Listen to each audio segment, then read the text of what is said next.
Hey, so this is a quick video on how to use the Beachhead.io and what the Beachhead.io is. So let's start with what it is first. The Beachhead.io is a decentralized esports platform. It's a protocol that's backed by something called a commitment contract, and with that, it enables all sorts of either like tournaments where a sponsor can basically sponsor like a tournament, and you pay an entry fee basically, and then get your sort of risk weighted portion of the pot if you end up succeeding. And it also allows for like just individual challenges. Like it can give a game like a hardcore mode. And so you can basically put financial assets onto challenge, and then if you succeed the challenge, you get your assets back, and if you fail the challenge, you lose them. So it's like it's a way to sort of get like a more palm sweating experience out of a game. And there's a number of other things you can do, and it actually doesn't even just extend to games. Right now, the Beachhead is sort of launching with Helldivers 2 as its primary game, but it could use other games in the future. And it can also extend to sort of real world challenges as well. So the same sort of set of premises apply to, let's say, like if you wanted to have like a goal of walking 10,000 steps in a day, you could commit to something like that. Anyway, so the Beachhead is basically a Web3 decentralized esports platform, and it has these challenges on it. And you can browse the challenges by going to like all chaos orders, or you can look at all the active chaos orders. These are ones that people are currently in. You can look at the ones that you're currently participating in, and ones you've participated in the past. And it's got a couple fun options. Like this is the 2 hour challenge where you could select a challenge here and then attempt to do it, and you only have 2 hours to do it, which is pretty much just enough time to complete the challenge and upload your proof. So it means that you get pretty much like one shot at the challenge, which is like a hardcore game mode. And then there's also Chaos Roulette, which is basically it'll commit to a challenge in the near future, and then you have 24 hours to complete that challenge, but you can't actually see what the challenge is you're committing it to in the future. And so it adds a sort of a little bit of an element of chance, but obviously, if you think your skill is good enough, then it can be a sort of a fun game mode. And then there's a bunch of other options that I can talk about later. But the gist of it is you're either going to browse around all of the challenges, or you're going to go to, let's say, right on the home page, there's this priority chaos order. And the priority chaos order is basically something that is algorithmically selected to have the largest pot or the largest potential pot. So that means it has the largest guaranteed reward, or it has the largest potential reward because it has a lot of other people participating, or let's just say somebody who participated with that put a lot of funds on the challenge. And we sort of feature that one first. So let's say we're willing to do this one, which is actually a very difficult challenge. Terminated, it's a 10 super hell dive. You have to do a 20 minutes or more mission, and you've got to extract with 5 stars, and you've got to do it with this loadout, right? And one of them is orbital smoke, which is like not something that you would want. So if you click on this, now all of a sudden you've got this button in the upper corner. It says connect wallet. Now, if you look down here, it just sort of shows you like other participants in the challenge, the sponsored this challenge, and that's where your $7 pot comes from. So if I go to click on connect wallet, it's going to bring up a sort of standard Web3 wallet connector. Now, remember what I was saying, you need a wallet in order to interact with stuff on Web3. A very common one is MetaMask. If you've used one of these wallets before, feel free to use the wallet that you're more familiar with. But what's really cool about the Beachhead is that it's on the base chain. And the base chain is an Ethereum EVM layer 2. And it's sponsored by Coinbase. And so it has really, really good, this wallet in particular has good integrations with being able to purchase crypto on Coinbase. And it has good integrations with the base chain, like you can do sort of gas sponsorship and whatnot. So if I click on the Coinbase wallet, you'll be brought to this page where you can either connect an existing wallet or you can sign up. So let's assume you haven't done this before. You're just going to click sign up. And now what you can't see is that on my screen, there is this, and I'm on Windows, but on Mac, it would be another thing altogether. But it's basically going to ask you if you want to sign a message to keys.coinbase.com. And this is going to basically use the secure enclave either on your iOS device or on your Mac. And it's going to push your private key into that key store. And that key store can then be shared across your devices, right? And on Windows, it's the same. So the protocol itself is called passkey, and it's a Windows protocol and a Mac protocol. It's like a interoperability layer for authentication. And in the future, you're probably going to see all sort of website authentication moving to something like this because it makes authentication as easy as using your biometrics to like log into a website. And in this case, we're going to use our biometrics to basically custody a private key and in the future to sign messages for the site. Since you can't see what's on my screen, I'm just going to basically tell you. What you were going to do there is basically authenticate into Windows. It's going to store that key. It's going to set you up with a wallet. And then you can go to wallet.coinbase.com. And once you're on wallet.coinbase.com, you can connect it up to either an existing Coinbase account or you can sign up to Coinbase to basically use a credit card to fund your account, or you could use your bank account to fund an account, that sort of thing. Since we're on the Ethereum chain, you're going to want a little bit of Ethereum. So not very much. The base chain's pretty inexpensive. You probably don't need more than, say, $5 of Ethereum. And then to commit to challenges, you're going to want USDC, which is a dollar pegged stablecoin made by Circle, which is also sort of tightly integrated with Coinbase. That USDC is, like I said, it's a dollar. And in order to commit to any chaos order, any challenge on the Beachhead, you minimally need $1. So like for instance, in order to sort of accept this challenge, I could go in with as small as a dollar, which is low risk to me. It's like sort of inconsequential if I lose it, and it would give me out of all the other participants, if I pass this, it would give me that sort of dollar weighted share. So if I'm the only participant, I'll get my dollar back plus the $7 pot. So it'd be like $8 back that I would get from the protocol. So I'm going to go to Connect Wallet, and I'm just to show you, I'm going to go to Coinbase Wallet. I already have a wallet, so I'm just going to sign in with my wallet. And again, I'm not going to use the mobile app because this is the Coinbase mobile app. I'm going to use this thing called Passkey. And if I click Passkey, then you can't see it, but another Windows security window's popped up. I'm going to choose that I'm going to use my iPhone, iPad, Android device in order to log in. It's going to present me with a QR code, and right now I'm scanning that QR code. And what I'm going to do is basically use my mobile device to authenticate in. And that's just happened. And so now you can see that my wallet is connected up to the Beachhead. Here's my wallet address.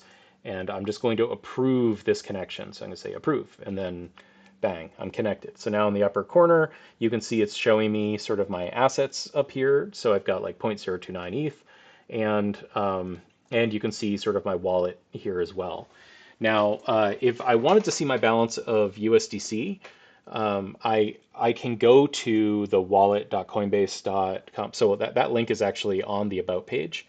So if I went down to the About page and I went to wallet.coinbase.com down here, it would bring up the sort of Coinbase wallet, and I just have to connect my wallet. So I'm going to connect my Coinbase wallet, and we'll do Smart Wallet with a passkey. And again, I'm just going to approve that, and bang. So now I'm connected. And over here in the corner, I can look at my assets, and I can see, okay, I've got $135 of USDC, and I've got $72 of Ethereum, and I have 3 Beachhead tokens, and we'll talk about that later. So anyway, if I go back over to, let's say, the home page, and I go down to this challenge, I can now basically accept, see this accept order button showed up. So I can accept this order, and this one's pretty hard, so I'm going to put my gamer tag in, and I can optionally put a streaming URL in. And if I put the streaming URL in, what'll happen is in the Discord server, which is the community link on the Beachhead, And on this page, it's going to present this, the sort of embedded stream of it. And I may also like, if I'm a streamer, I may have a channel that people like streaming from. And then I have to commit to the challenge for some amount. So I'm going to commit for $5, and I hit accept. And same thing comes up. This like window pops up. It's going to be about 3 cents to interact with it. I'm going to confirm. The first thing I'm doing is just authorizing that it's going to move the USDC. So it's going to move the $5. And what I'm doing is same thing. I'm using my device to sign this message. So I've just signed the message. And now it's going to basically allow me to accept it, so I can hit accept. And sometimes, depending on the wallet, that might just be back to back. But in this case, you're actually going to see now I've approved the $5. Now this one is actually going to send the 5 USDC out of my wallet.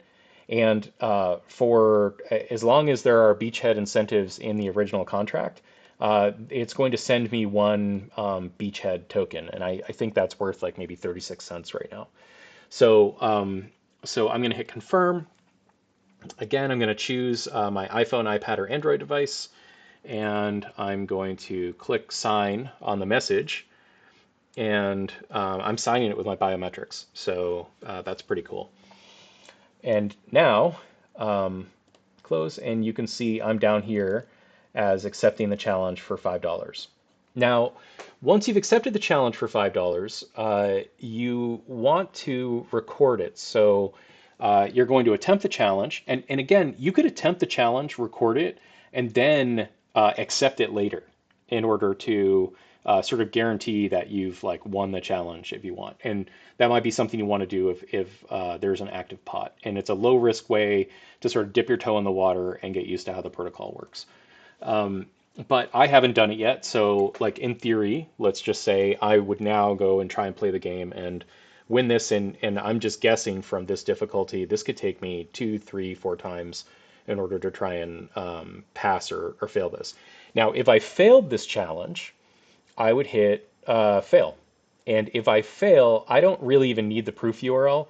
I can just basically complete, and it will bring a signing message up, and I will sign that message indicating that I failed it.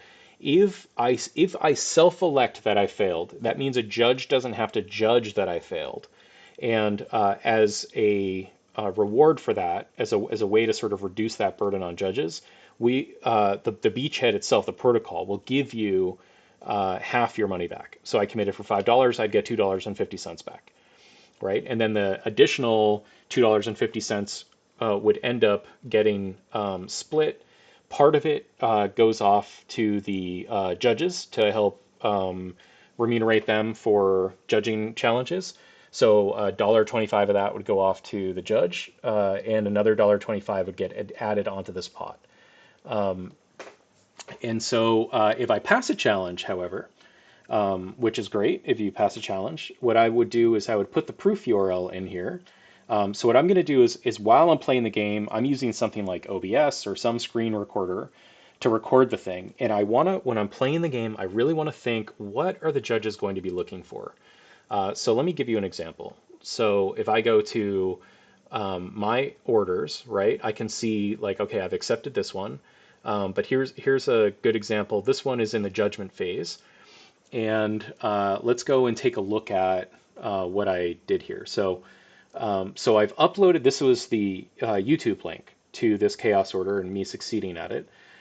So if I hit play here, you'll notice that in the very beginning, I am going to basically highlight exactly which loadout I had, because I want to make it easy for the judges to be able to figure that out.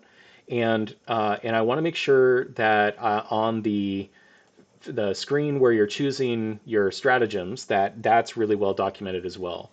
So a judge has to go through the video and determine whether or not you pass the challenge. And then, of course, on extract, you're going to have some amount of stars, and so like that one probably is just past the star screen. Let's see.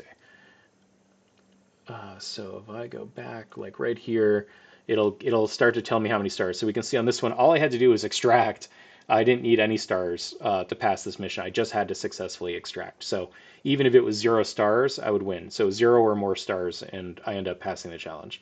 And you can see that I get 4 stars on this challenge. And you can see down here that I extracted as well.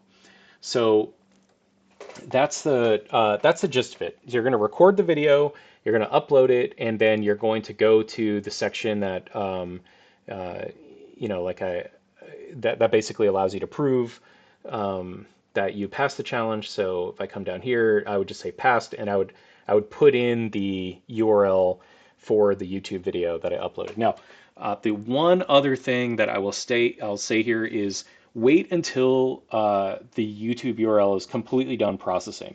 If you don't wait until it's done processing, you in theory could get like a copyright strike on it, or maybe you were playing music in the background and that caused it to not upload.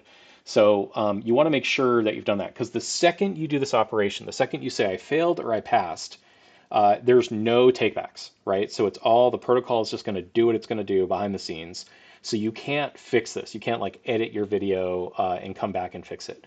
And to that end, I would also say whenever you get a challenge, there are a couple primary weapons that look really similar, like the sickle and the scythe primaries look very, very similar. And it's very easy to choose the wrong one. So you want to double, maybe triple check what you've chosen. Also for stratagems, some of the machine guns, like the normal machine gun and the stalwart, look pretty similar. Your laser cannon and your quasar cannon look very similar. You want to make sure when you're choosing these that you choose the right ones. So I've actually chosen the wrong ones before, and then a judge had to come along and mark me as failed because I think I chose the scythe over the sickle or something like that. So you want to pay really close attention to that. So uh, so now the process is I've got a wallet, I've committed to a challenge, right? I'm going to record the challenge in a way that with the judge in mind, right? The same way you would compete in any competition, you want to think about what the judge is going to be thinking about. And then I'm going to upload that to YouTube, and I'm going to put the video in and mark that it's passed. If I've done that, it's just going to sit there, and the entire challenge phase is usually 24 hours. And really, it's however long, however far along you are. So if I went over to like, one of these 2 hour challenges, right? And I went to go do the challenge, I would still only be in the active phase for an hour and 51 minutes, for instance, right? If I had accepted this. So I only have to wait an hour and 51 minutes, and then the challenge goes into the judgment phase. Once you're in the judgment phase, what's cool is the reason you get the Beachhead token is because once you're in the judgment phase, you can go down and you can actually judge all the participants in the particular challenge that you've competed in. Now, at first, you're going to think, well, there's an incentive for you to basically judge yourself as passing and everyone else is failing. But the Beachhead token actually, the more people that participate, the more likely the Beachhead token is to potentially go up in value. So don't think of it like in game theory parlance, a single prisoner's dilemma, but rather the iterative prisoner's dilemma. So a single prisoner's dilemma, basically you're incentivized to defect against the person you're playing the game with. And an iterative prisoner's dilemma, it shows that a tit for tat strategy or long-term cooperation is actually the most economical. And so what you're going to do is judge the challenges. I would strongly urge you to judge them honestly. And other judges are going to come in because they have this token and they don't want it to lose value. They're going to basically negate any malfeasance that you end up doing anyway. So in the long run, even if you fail the challenge, right, or you failed your challenge, like I said, if you didn't submit a fail, you would maybe even want to just judge it as failed, so that you're being honest, because you're going to have better longer term gains from being honest in the judging process than just the sort of short term gains. So let's say we just watched this one, right? And we determined that it was actually passing. And I know it was passing because I did it myself. I'm just going to click on judge. And normally it would say your vote weight is 0. So in order to increase your vote weight, you're going to go to the judge page. And on the judge page, it tells you what your vote weight is. Now, your vote weight is how many BCHD tokens, the Beachhead token, you have in the judgment contract. And so in this case, I have a 152 and some like tiny, tiny little dust on the end tokens in this contract. So I can increase this, and I'm going to increase it by 4. So I'll just same thing, increase my vote weight, or if remember you committed to the challenge, and now you've been given a beachhead token, so you might have one BCHD balance here, and so what you want to do is just commit to that challenge. Sorry, commit the one BCHD token to the judgment contract, and that would allow you to basically vote. Oh, failed to join. Yeah, here let's increase. And so what we're going to do is move the 4 BCHD and confirm. I think my mobile device failed to connect when I did that signature. So I'm just signing up. Oh, I know what I did. Yeah, I know why it failed. I was too busy talking to you guys. All right. So now you can see I don't have any BCHD balance, but my vote weight has increased to 156. So I go back to that challenge in the active orders, and in the active orders there's this nice little key. Green ones can be joined, so you can actually join one that's got like a green highlight around the edges, and yellow ones can be judged. So you can click on the one that can be judged, and I'm going to go down, and I'm just going to judge that it was passing in this case. And so confirm that. And what you'll see is this is going to change the passing vote weight on this challenge. And then what's nice is that if you, let's say then in the Discord server, someone's like, I don't know who voted on this. There's passing, it wasn't passing, they chose the wrong thing. Like a judge can make a mistake too. So someone could actually come along and educate you as to why you should change your vote, and you can actually choose to change your vote as well. And so now we can see I've got 156 tokens, and you can't see it, but that dust amount is also on this challenge, and it's voting for this thing to pass. And so what's going to happen is at the very end of the judgment window, it's going to either, at the point where it actually stops the judgment window, all the votes are locked in, and it's going to, that's going to determine whether or not you've actually passed or failed the challenge. And so just to give an example of that, if we go down to, let's see, this one's in judgment. Oh, here we go. So this one has passed judgment. And so down on this one, you can see there's 2 people. Dinky committed for $1 and I committed for $1. Now, Dinky passed the challenge. This is just, you'd need a VPN to view this video, but this video is viewable. It's just that Dinky was playing music in the background. It's an example of why you want to sort of pay attention to what your you want to like upload the video and then pay attention to whether or not it actually uploaded correctly to YouTube. But this was easy to get around and for judges to validate. So you can see in this case, it's like, all right, well, I have $1 committed and there's a $5 pot. I should get $3.50 back, right? So I'm going to go with withdraw funds. And sure enough, it shows me that I should get $3.50 back. So I withdraw. And same trick. See, it'll tell me I'm actually going to get an increased balance of 350 USDC. Confirm. And I'm going to sign that on my device. And there we are. So you can see it moved my balance. I can close that.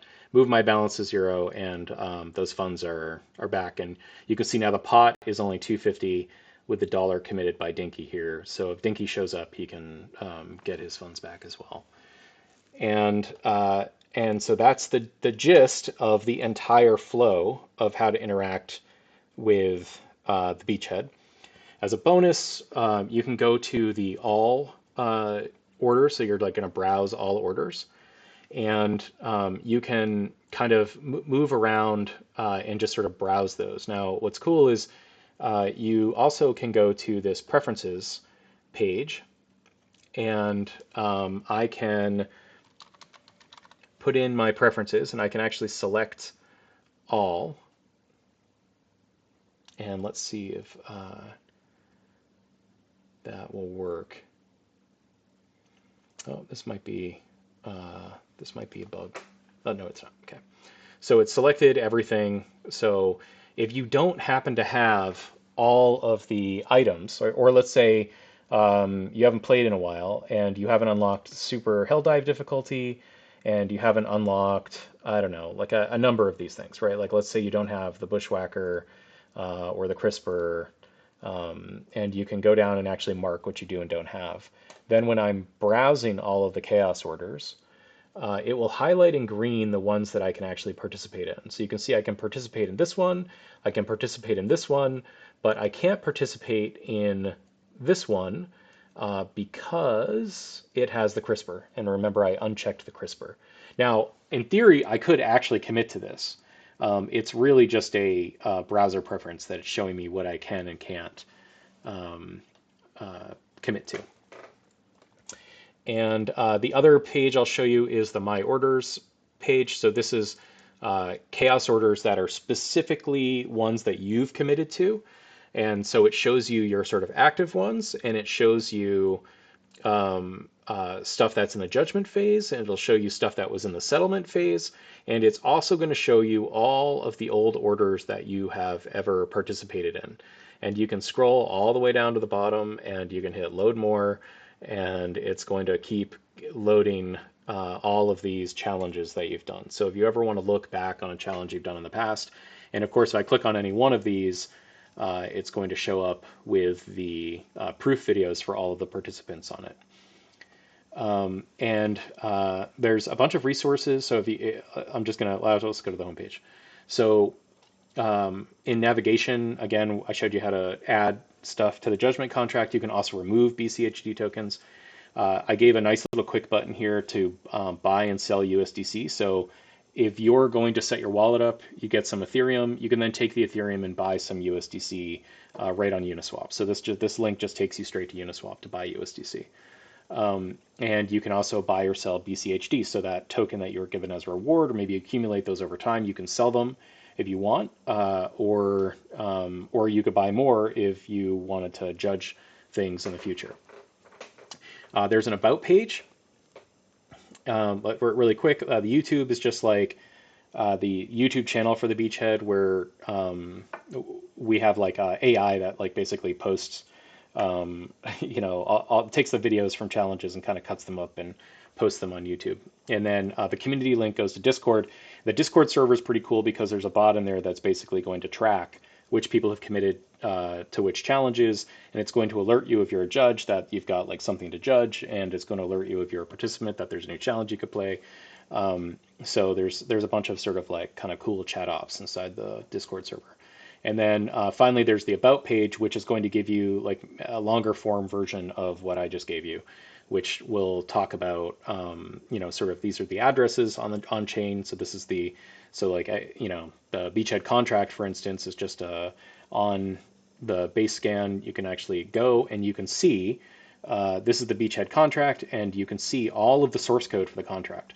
So this is like everything that shows you how the Beachhead works, and I think the bulk of this one is actually in this area here. So you can, when you go to commit to a contract, you can actually like read the code and see what it does and whatnot, which is really one of the cool bits about using Web3 is that the source code for the stuff is usually published, so you can audit it, you can look at it, you can understand it. And it's running on an open platform, so it's like the ultimate transparency. So if the old financial system and Web 2 stuff is all opaque and you don't know what's happening behind the scenes, Web 3 surfaces that all the way to the edges so that users can actually see what's happening. And you can see the judgment contract, and you can see the token itself. So that's the Beachhead token contract. And it'll give you an idea of basically what a challenge is and what the active phase is, and it'll give you some more details, what the judgment phase is, what the settlement phase looks like. It'll talk a little bit about the tokenomics of the Beachhead token, and it'll talk about the initial distribution of the Beachhead token, basically where it is. And kind of one of the cool parts is this, this is the initial sort of distribution to what we call a permanent market maker. So it's basically another contract. Each one of these are contracts that are custodying BCHD and selling it on the market for Ethereum, which creates like a deep liquidity for judges and whatnot. It has some allocations to the founder, founding engineers, the R&D for the automated judging. So there's like an AI component where we're going to attempt to try and leverage AI to do some of the judging, and then some just like useful links that'll probably be added to, and this might get out of date long enough. So that's it. That's the Beachhead in its gist. And I hope you found this useful. Sorry, I did not intend for it to be 30 minutes, but there it is, one shot. Good luck.